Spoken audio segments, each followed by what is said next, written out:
Hi అండి అందరికీ. ఈరోజు పాయ సూప్ ఎలా చేసుకోవాలో నేను ఈ వీడియోలో అయితే మీకు చెప్తానండి. ఫస్ట్ ఆయిల్ హీట్ చేసేసుకొని అందులో ఆనియన్, క్యారెట్, ఇంకా మన పచ్చిమిర్చి వేసి బాగా వేయించాలండి.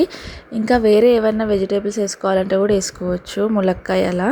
అండ్ దెన్ అది బాగా వేగాక అందులో మనం తెచ్చిన గోట్ లెగ్స్ అయితే అదే పాయ అవి అయితే వేయాలండి. అవి వేసాక అందులో పసుపు ఇంకా అల్లం వెల్లుల్లి పేస్ట్ వేసుకొని బాగా వేయించుకోవాలి. పచ్చివాసన పోయే వరకు వాటిని బాగా ఫ్రై చేసుకోవాలి. ఆ తర్వాత అందులో మనం కొంచెం కారం,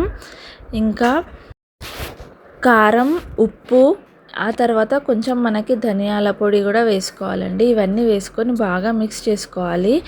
ఆ కారం, ఉప్పు అనేది పీసెస్కి బాగా పట్టాలి. అందుకే ఒక 2 మినిట్స్ మనం బాగా కలుపుకొని ఆ తర్వాత అందులో కొత్తిమీర అయితే చాలానే వేసుకోండి, టేస్ట్ బాగుంటుంది.